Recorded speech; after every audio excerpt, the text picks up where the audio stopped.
What's up, gang? Good morning, good evening, good night, good afternoon, whatever time you're listening in, wherever you're listening from. Shout out to my Spotify listenership, Apple and Google Podcasts, Stitcher, and YouTube. If you're watching in, thanks for giving me a reason to get dressed. Coming live from my voice to your phone, headphones, TV, or car stereo. Your attention could have been anywhere in the world, but it's here right now. Take a moment to be present and recognize that it is now, right now. Whether your right now is working, running, exercising, cleaning, laying down, flying, driving, be grateful we're alive, baby. Failure can be frightening. However, as Winston Churchill reminds us, success is all about going from failure to failure without losing enthusiasm. This is I Will Not Lose podcast, where we set out to prove everything is learned from failure, and we must persevere and recognize it as one step closer to success. I'm your host, Tony Ortiz. Let's jump right in. I don't think there's any such thing as a prodigy. There's a big debate about practice versus prodigy and whether or not it's all about how many hours you put into the grind or whether or not some people are born with an innate gift to be great, whether that's being a great boxer, being a great fencer, even if it's not in competition, just being a great artist or musician. There's all these examples of child prodigies. I mean, we have a word for it, but I don't know whether it's how much practice you put in or whether or not you're born with something. So we'll kind of go through some thought experiments, talk about this and see where it leads to. So what got me thinking about this is I spend a lot of time on Reddit on our podcasting. And they were saying that your first 100 episodes in podcasting are essentially throwaways. So it takes time to get good. It takes time to work the kinks out. And that being said, we're like a quarter of the way through. So if you're listening in now in the pre-100 episodes, you're listening to Greatness Manifest. So thank you for coming along with the ride. Thank you for witnessing greatness unfold. But no, that's just going to say, not that there's anything great about me, but if I stick with this and I keep doing this, I'm bound to get better. So first 100 episodes are throwaways. Knowing that, does that mean that I just kind of wing episodes and just kind of get them out and get some done for now till 100 episodes? I don't think that's the case. I like to believe that you perform in the game the way that you drill and practice.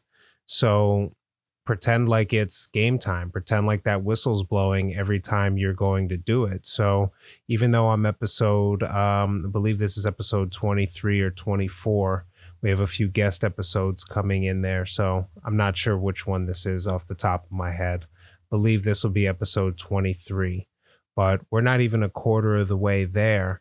But every time we still make sure the camera angles are set up, we make sure the mics are good to go. There's really no time for mistakes. Mistakes are going to happen, but they have to happen because you're trying, not because you didn't try, if that makes any sort of sense. So the way that you would drill, the way you go over your moves in practice, the way you go over your swings in the batting cage, it all comes down to how you're going to perform in the game. And I believe that it's all about practice. It's all about drilling. And so I enjoy the journey of putting out episode week after week and putting everything together. I think that as long as there's an incremental increase, I don't get too hung up on the checking stats except when I'm posting once a week. And then I'll just see, okay, did this episode do as good as the last one? Is there anything I can change? Or what are people coming back for? How many people are coming back? That sort of thing. But it's growing. It's growing incrementally. So sure, it's easy to go and compare yourself to others or say, hey, I should have this much. Trust me, we all look at those little likes and those little hearts. But in all honesty, the goal is to improve. If you see yourself plateauing, a lot of people deal with that, where whether it's an exercise or whether it's in their career, where they're growing, and then suddenly they hit a plateau. And it's like, what do I do now? So just measuring success, but not getting too bent out of shape if you're not where you think you should be. Who's really to say where you should be or what numbers you should have, as long as you know you're doing your best, as long as you know you're putting out the greatest content or the greatest work or your best performance, then that's all that should matter.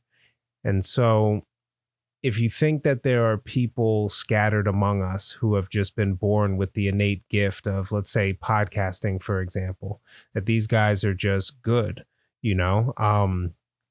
they say you have to always be the best. You have to always think you're the best. I know in rap, it's a very competitive field. And everybody always wonders, why does every rapper think they're the best? It's like, well, you have to, otherwise that confidence is going to get picked apart if you don't think you're the best. So anything you could do to stop yourself from getting discouraged, thinking that there's all of a sudden these people out here. If you look at me, not that I think I'm the best, but if you look at me and you think, all right, he's pretty decent at this thing, just know that I put time into public speaking, practicing speaking through Toastmasters. It's an organized group where you practice public speaking based on a group. There's timers. It's a completely, I don't want to say it like it's very lax. A lot of the people are very calm in there, but it is structured. That's the word I'm looking for. It is structured practice for speech. So when I decided to start a podcast, I was coming with years of audio engineering experience, a creative background, and practice speaking. That being said, I'm still not 100 episodes in. I'm still a complete amateur at this stuff. I don't believe that anybody was born with the ability to just be phenomenal on a mic or with a paintbrush or a baseball bat or a boxing glove or anything like that. You go and you have, I remember a professor of mine was telling me a story. Shout out to Professor Chose, Kutztown University, where talking about how he's performing, he's a musician and he's performing in a jazz trio with a younger, I think the kid was 14 or 15, and he was just phenomenal. Everybody was talking about how good he was. He was running circles around people in the band. And he goes up to him and he says, man, you're such a prodigy. You're really good. And the kid was practicing in the meantime while he interrupted him to say he was a prodigy. And he said, don't you ever call me that. He said, I practice more than anybody I know, adult or kid. I wasn't just born like this, And so it goes to think, if that kid is practicing 7-8 hours a day, they're going to get to that 10,000 hour mark. Malcolm Gladwell, I don't know if he coined it, but he definitely wrote a book about it, it's called Outliers, about how you have to essentially put 10,000 hours into anything to master it. So if you're putting 7-8 hours a day, I'm not even going to do the math. Essentially, it takes like 5 to 10 years to get that sort of hours into anything. So if the kid started at 4 or 5 years old and practiced all the time, by 15, he could be a master at the musician. I think it's pretty disheartening to think that some people are just given. And I don't think that if you are good or you have natural ability, that doesn't mean you still need to practice your ass off in order to compete at an extremely high level. Anything you do, there's going to be a lot of competition. And ever since we've been in this global world where you can compete with everything, I mean, you can have an Etsy store and be competing with a Walmart in Kansas, technically. So it's pretty crazy. But if you think about the Beatles or you think about any master musicians, they had spent 10,000 hours playing in pubs and bars. Before they made it, before they came to America. They had tons of time playing together. They probably had 10,000 hours just playing with each other, let alone as solo musicians themselves. So I have yet to see somebody who just no skill, no sport, just jumped into something and was absolutely great at it. That'd make for a great story. I'd love to hear it. Let me know. But, you hear stories of famous singers being homeless, like The Weeknd being homeless before he blew up.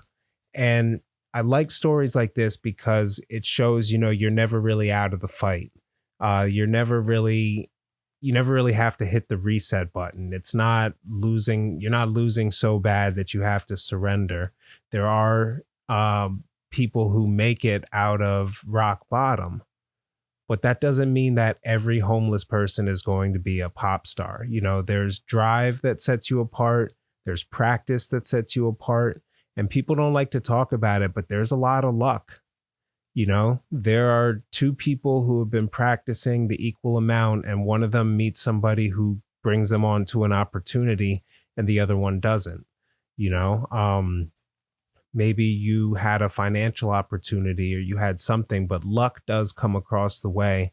And if you look at any major, even Elon Musk or even any of these billionaires, there were things along the way that happened with them that aren't the normal story. It isn't just, okay, you work hard and you make it and you succeed. I really wish that was the case, but that's not the way it goes. So this is kind of a message to, if you're new at something, specifically if you're new at podcasting. If you're thinking of starting anything, I would say just go and do it. What do you really have to lose? Now, if you're the financial sole provider of your family, that doesn't mean quit everything you're doing for income and decide to be a tap dancer or something like that.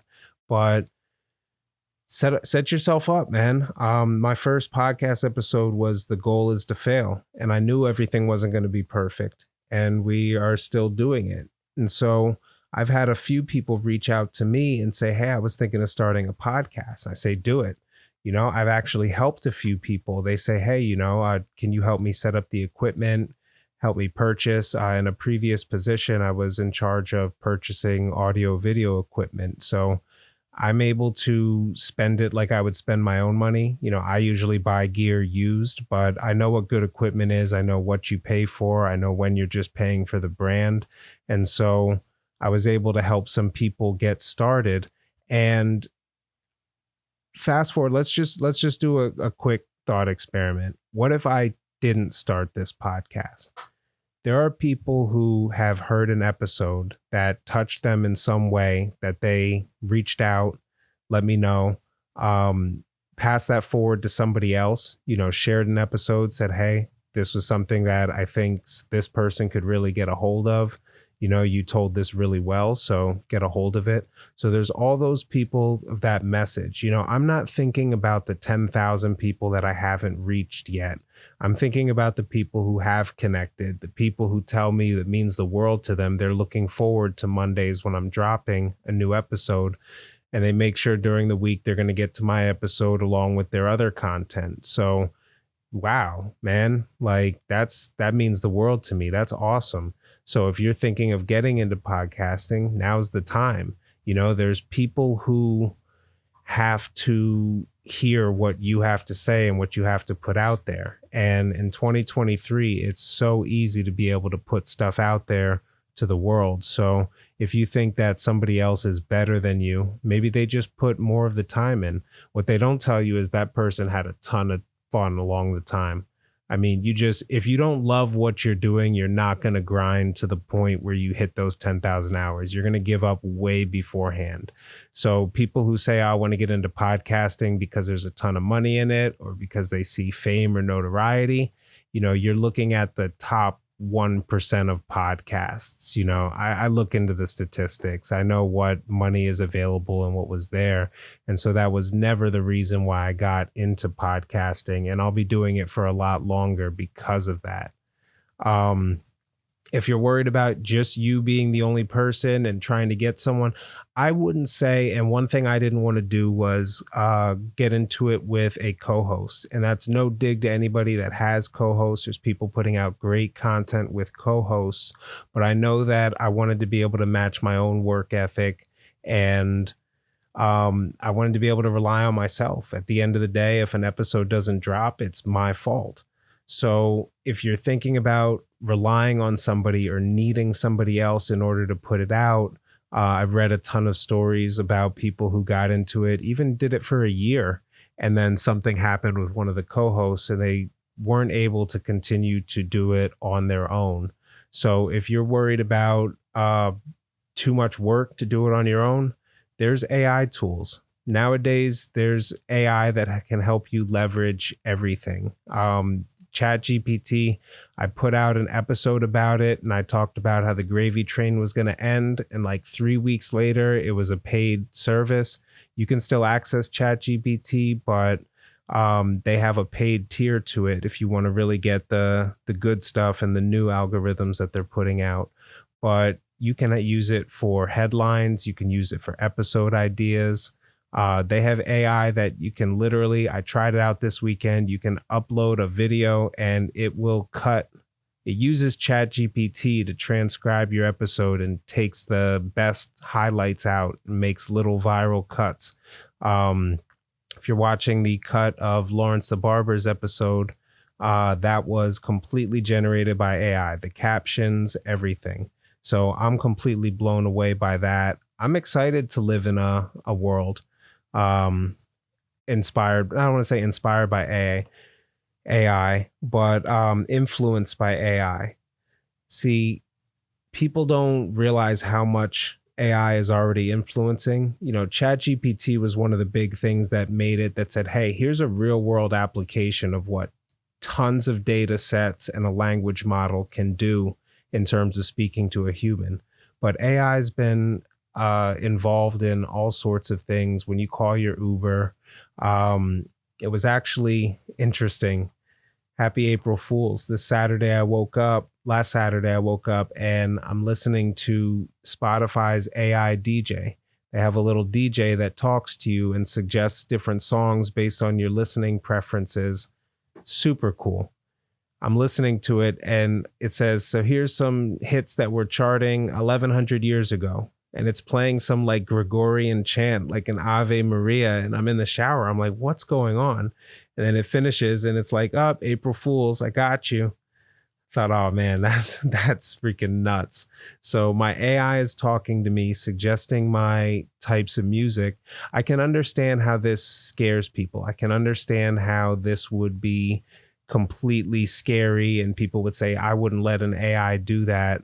But it's already involved in so much of your the ads that you see, Amazon, your shopping recommendations. I mean, machine learning and AI has been building up for a while.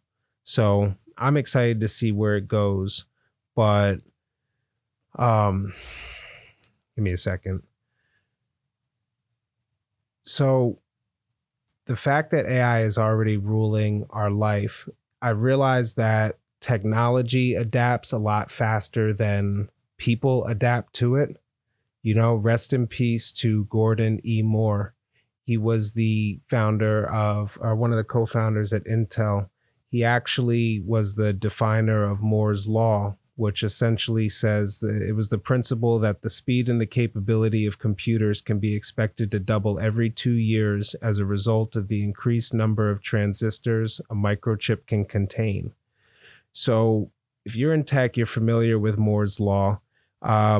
Whether or not it was a prediction that just happened to be true, or whether or not the tech industry just completely developed at breakneck speeds in order to keep up with this at the pace, his prediction in the 1960s about rapid advances charted the course for the age of high tech.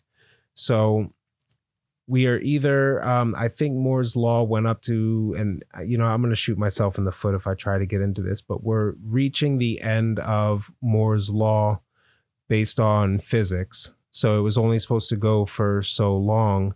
And he didn't predict AI and this sort of stuff, this machine learning, this new form of computing that we're going to see. But it's going to be affecting your everyday life before you choose to say, AI, hey, I want you to do this for me. I think back to around 2010-ish, I was pushing everybody to get onto Google Hangouts. I just thought of it as a much better way, not better, it's a different way to communicate. It's faster in some instances. And the resistance was crazy. I mean, I have to click something and download software to my computer. I don't know if I trust that. Nothing beats an in-person meeting. And I agree, nothing beats an in-person meeting. But when you're billing by the hour and for travel, people are like, well, why are you doing this? Well, we have the option for a Zoom meeting. If I'm going to drive 30 minutes to you, spend an hour and 15 minutes with something that could have been emailed digitally, somebody has to pay for the travel, you know? But that was 2010. It took a global pandemic and Corona for people to finally catch on to Zoom. And there's people now who are still trying to get used to Zoom. But for the most part, just about everybody is familiar with that. I say Hangouts, Zoom, Uvu. There was tons of FaceTime. There was tons of video conferencing software, but it just took so long for it to take. I don't know why, but people are very slow to adapt for stuff. The thing with this AI is it's going to be adapting faster than we can. Chat GPT and chatbots, things like it, are going to be as mundane as Excel. You know, when Excel spreadsheets came out and everybody was like, oh, this is going to be the new thing. Everybody's like, no, now we send spreadsheets with everything. It's just a way to send information. There's whole databases built off of spreadsheets. So I say that to say this, man, AI is not going anywhere. It's going to be able to do some pretty amazing things in the next year or two. And in the next 5 years, it's going to be damn near unrecognizable. So yeah, man, we hit a good 20 minutes. I think we about did it for the day. Announcements. There is a podcasting, the Black Effect podcast event Charlemagne the God is throwing. It's in Atlanta, Georgia, April. It's in like 3 or 4 weeks from now. I know tickets are going to sell out, but I think I'm going to try to get some tickets. If I'm really going to be about this, I should go and travel to where there's going to be people teaching the business of podcasts. There's going to be famous podcasters. And, you know, it's really about connecting with other content creators. And that's not just with podcasting. Photographers should connect with other photographers. Graphic designers should connect with other graphic designers. You never know what you learn in the industry with other people who are keeping up in it. So I'll keep you posted. If I do fly out there, I'll be sure to pod about it and check some things out. Hell, I might even not drop an episode and miss the first week in 4 months just to go to that event. But we'll see how it goes. That's all I got. This is I Will Not Lose podcast, where we set out to prove everything is learned from failure, and we must persevere and recognize it as one step closer to success. To support the show, visit the website, shows.acast.com/I Will Not Lose, and subscribe on your favorite podcast player. Share the episode link, leave a comment. Your contribution is appreciated. Thank you for listening.